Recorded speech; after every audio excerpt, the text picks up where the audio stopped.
This is Aparajita from evidyarthi.in और आज हम करने वाले हैं आपकी हिस्ट्री की बुक से chapter number 2 from trade to territory के एमसीक्यूज। तो चलिए जर्नी पे चलते हैं। सबसे पहले मेन मेन्यू पे जाने के बाद आप स्कूल पे क्लिक करेंगे तो यहाँ पे क्लासेस पूछेंगे। अब हमारी क्लास तो भाई 8th है, 8th के हिस्ट्री पे आ जाते हैं। हिस्ट्री कॉलम पे जैसे आप क्लिक करेंगे सब कुछ उसी से रिलेटेड आ जाएगा। अब यहाँ पे हम एमसीक्यू पे क्लिक कर देंगे तो एमसीक्यूज आ जाएंगे। अब ये हमसे पूछ रहा है कौन से चैप्टर का, तो आ जाएगा ट्रेड टू टेरिटरी। देन हम आ जाते हैं हमारे क्वेश्चन आंसर्स पे। क्वेश्चन नंबर 1 है which of the following was not the presidency. अब आज के वक्त पे स्टेट्स को स्टेट बोला जाता है, प्रांत बोला जाता है, डिस्ट्रिक्ट बोला जाता है, एडमिनिस्ट्रेटिव यूनिट बोला जाता है, तो उस वक्त पे प्रेसिडेंसी बोला जाता था। ठीक है, सो इनमें से कौन सी प्रेसिडेंसी उस वक्त पे नहीं थी?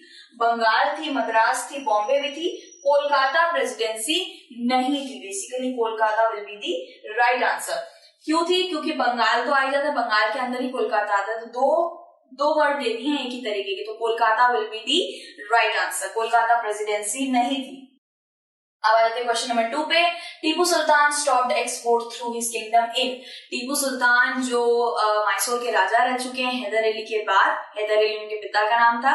सो बेसिकली उनको भी पता चलने लग गया था कि ब्रिटिश आर्मी, ब्रिटिश कंपनी चाहती क्या है। बेसिकली इंडिया में धीरे धीरे करके एक्सपोर्ट इंपोर्ट के थ्रू, ट्रेडिंग के थ्रू धीरे धीरे करके पूरे इंडिया पर ही कब्जा कर लेना चाहती है। एक वक्त पे वो भी उनके साथ ट्रेडिंग कर रहे थे, लेकिन जब उन्हें आवाम हुआ, एहसास हुआ कि भाई कुछ तो आगे जाके भयंकर करने ही वाले हैं, तो बेसिकली उन्होंने ट्रेडिंग को स्टॉप कर दिया इनके साथ और बहुत से लोकल मर्चेंट्स को भी ये बोल दिया कि इनके साथ ट्रेडिंग ना करें। सो कौन सा ईयर था? यहाँ पे आता है 1764, 1772, 1785 एंड 1790। तो बेसिकली 1785 में उन्होंने एक्सपोर्ट को बंद कर दिया था। अब हम आ जाते हैं हमारे क्वेश्चन नंबर 3 की तरफ। The first English factory was set up in the year. तो बेसिकली यहाँ पूछा जा रहा है इंग्लिश फैक्ट्री कब सेटअप हुई थी। आपको तो पता है कि ट्रेडिंग के लिए और इंपोर्ट एक्सपोर्ट के काम के लिए सबसे पहले ब्रिटिशर्स इंडिया में दाखिल हुए थे। तो बेसिकली जब आप ट्रेडिंग करते हैं तो फैक्ट्री, कोल्ड स्टोरेज, सब कुछ ये सब बनाना पड़ता है। तो फैक्ट्री कब सेटअप हुई थी? English factory.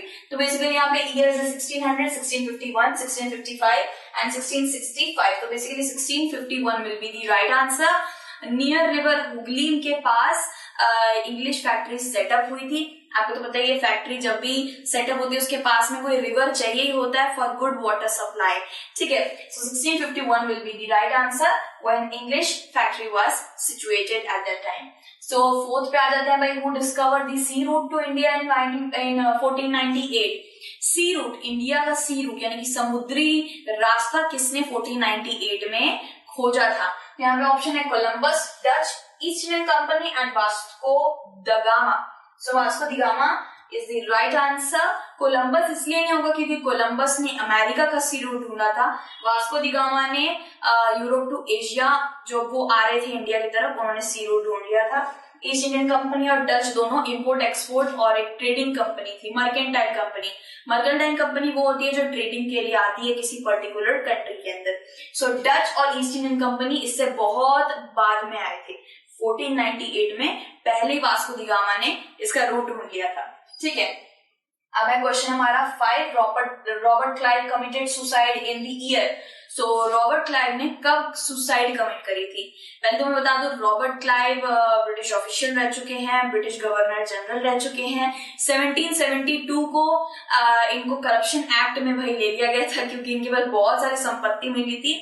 इनको बेसिकली भेजा ही गया था करप्शन खत्म करने के लिए, लेकिन इनके ऊपर ही करप्शन चार्जेस लग गए।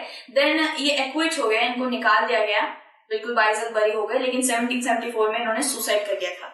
तो बेसिकली आंसर विल बी 1774 में इन्होंने सुसाइड करी थी।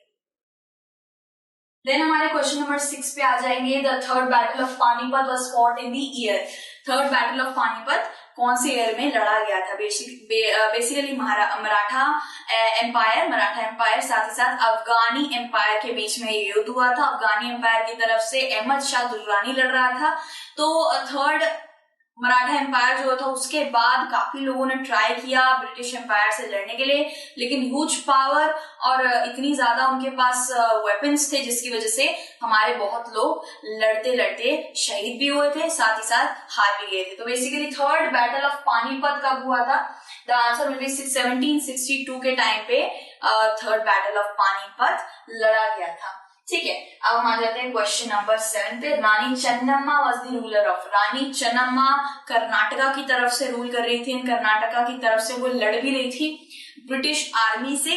ब्रिटिश आर्मी से लड़ते लड़ते दिन उनकी मृत्यु हो जाने के बाद उसके बाद एक रमयारा करके एक ऐसे करके कुछ चौकीदार थे, उन्होंने आगे जाके इस मूवमेंट को लेड करा था, आगे जाके उन्होंने भी इसमें सहायता करी थी। तो अभी देख लेते हैं ऑप्शन क्या है, बंगाल, किटूर, आगरा, दिल्ली। तो बेसिकली आंसर होगा किटूर, जो कर्नाटका में है, रानी चन्नम्मा वहीं से थी।